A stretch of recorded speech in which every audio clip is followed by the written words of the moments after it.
I think it's time for me to go ahead and make this video. I have been asked by several different women who have been in the same predicament as me. Fix my hat, I got my amethyst on to kind of really protect the energy in this moment right now as I share this with you. But they asked me, how did I leave? How do you get up and find the strength to walk away from a domestic violence relationship, marriage, situationship, whatever it may be? And before I get deep into it, my name is Jasmine. I am the Galactic Goddess. I am also the creator and founder of Janet Marcella LLC. It's a wellness brand that is dedicated to energy wellness and 100% natural skincare. We gotta unpack this ish, okay? With your girl, the Galactic Goddess. Here, we keep it real.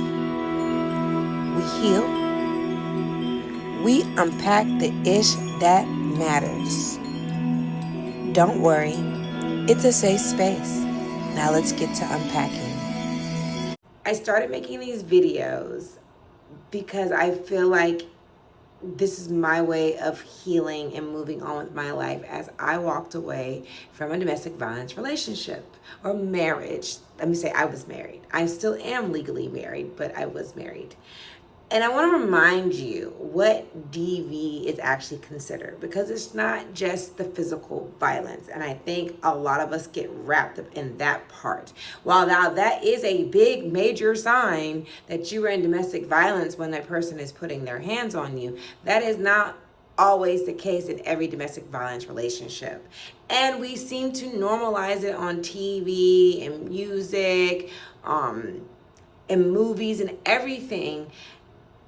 And so a lot of us don't even realize that we're in a domestic violence relationship until we're in a domestic violence relationship. It's Jazzy, or Jasmine, the owner and creator of Janet Marcella. I just want to show you something new that I came out with. It's called Relax With Me. It is my new grounding spray. I think grounding sprays are awesome to have when you can't sage. I like to use them in the office, when you're around a lot of bad energy, or you just want to calm yourself down so you can focus on your workload because maybe you're overwhelmed. Or when I'm in the car and there's traffic. At home, when I get ready to meditate, I just love spraying my spray. Relax with me. Because I feel like we all need relaxing. I don't know about y'all, but being a mom, being an entrepreneur, trying to cook dinner, dealing with people in life, dealing with your own frustrations about yourself. Sometimes you got to get out of those thoughts. I know for me, I'm stay in my head. So spraying my spray, like right now, relaxed. So come, catch a vibe, relax with me. So it's not just, like I said, it's physical. It can be, but some are not physical. It could be sexual, emotional, psychological, verbal, financial, coercive. Basically, domestic violence relationships is always about one person trying to gain power or control over another person by whatever means is necessary. Okay? So let me go back to what I was just talking about. How did I leave? Because that's the hardest part, especially the deeper and deeper you get into it, the harder it is to walk away or to feel like you're safe enough to walk away. And for me, I would say 3 years of what I endured in my marriage, there did finally get to a point for me where I said enough is enough. So let's just break it down kind of from the beginning. So what happens when you first meet this person, whether it be a man or woman, whoever? It's amazing. It's the most amazing thing. A lot of us who get involved in these type of relationships are already looking for love. Okay? A lot of us have come from what is familiar in our own families. Yet, we don't look at it that way because it's not positioned that way. And when we meet these individuals, especially if you've had a series of already crappy relationships prior to that, or you really haven't had any dating experience. I think for me, I only had 2 real boyfriends, like 2 actual relationships, and one was in high school and it didn't last long. He basically dumped me over Valentine's Day. So, woo, that was my first slap in the face. And then the second one was definitely my first love, and it didn't go well because I went off to college and your girl decided she wanted to go out here and live a hotastic life, okay? And just, live. And that's okay.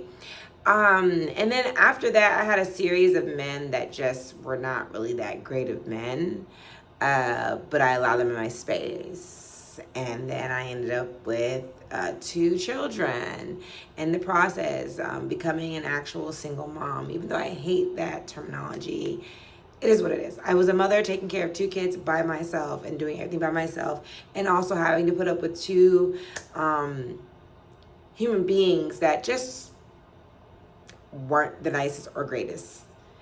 But my kids still were doing well in life. I was doing well in life. I was having a lot of ups and downs.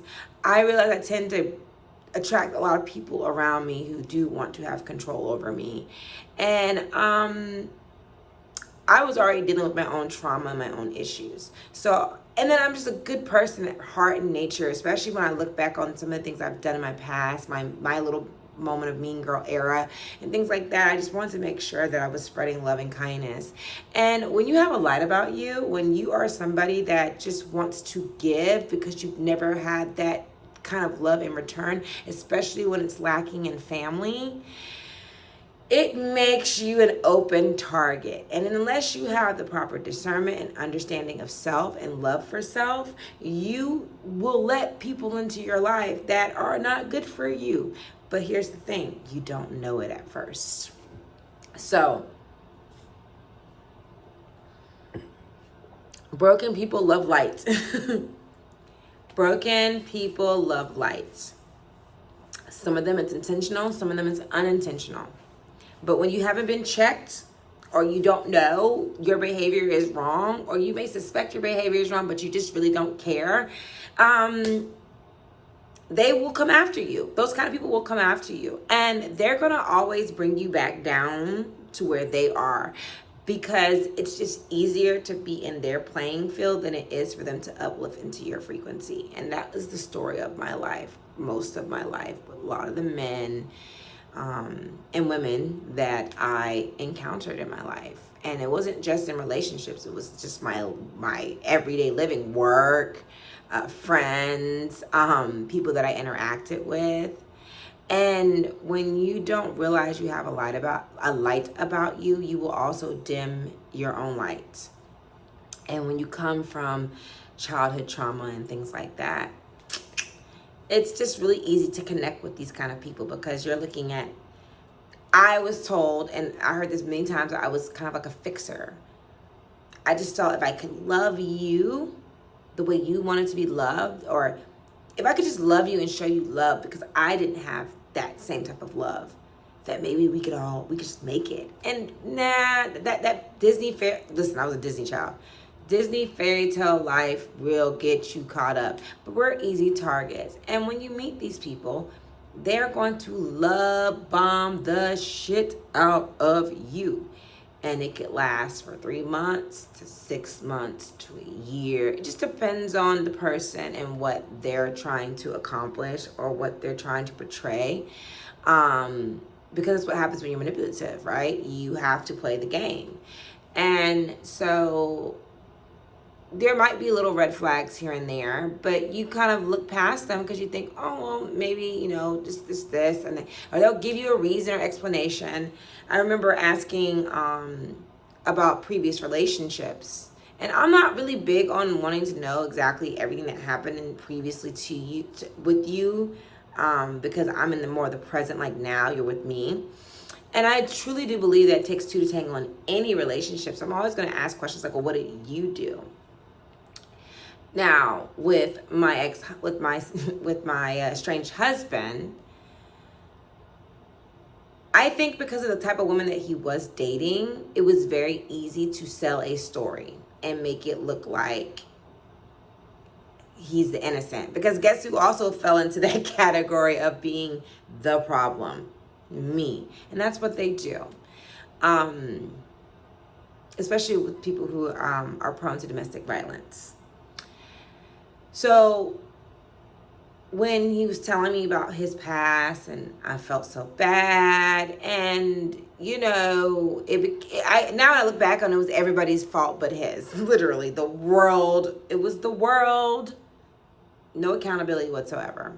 But at the time, he was so amazing in the beginning. We had so much fun. He was so attentive to me, and I got caught up in the sauce. And see, what it is, it's like a drug. It's like when you do drugs for the first time. And I recovered from drugs. I was very heavily on them in my early 20s. And I'm thankful that I was able to quit. And I was thankful that my son came along to basically save my life and keep me from that path, because Lord knows I was really going down a bad place. So if you're struggling or you're needing to get help, go get the help. Do it. But anyways, it's like a drug. Humans are drugs. I always say this. They come in and remember, our bodies release chemicals and hormones in our body like serotonin and dopamine and those feel-good things. So you're on a high. They're telling you all, because what they do is they get you to open up and tell you all of your secrets, all of your business, because they give you the false sense of safety. So you're just downloading everything. And while you're downloading everything, they are studying you. Okay? And they build you on this high. My man, my baby, my man, my woman, my man, whatever it is. You just ain't nothing nobody can tell you. Even if somebody on the outside notices something off, it does not matter. Okay? And again, it lasts. It depends on the person. Now, it lasts as long as it can, depending how long this person can keep up with the charade. So you're on this high. Okay? Then, once the charade cannot be kept up, once the first argument, once whatever starts happening, then that's where the punch down begins. And I don't mean literally, but the punch down in like verbal, emotional, gaslighting, manipulative, coercive, making you believe that you need them and that without them you don't exist. There were many moments in those 3 years that I was ready to leave. My spirit was telling me, go girl, run. Especially when I had not one but two good jobs during that time. I wanted to leave. When things got really bad, I was ready to go. And there was even a point where I basically, right after we got married, that I no longer wanted to be his wife. And Lord, the guilt trip that comes with it. But it's not just the guilt trip. It's the fact that when your nervous system is now in distress and you want to leave, you want to go, you're like, I can't do this anymore. So did you know your skin reflects your inner energy? For example, stress from an imbalanced throat chakra can create tension that dulls your skin. When you feel unheard or hold back from expressing yourself, it can lead to skin issues like dryness, irritation, or even breakouts around the neck and jawline. At Janet Marcella, I understand the connection between your energy and your skin. That's why my products are intentionally crafted to not only nourish your skin, but also help reset and balance your energy. Are you ready to bring on your glow back? Well, explore Janet Marcella and experience the harmony of self-care for your skin and spirit.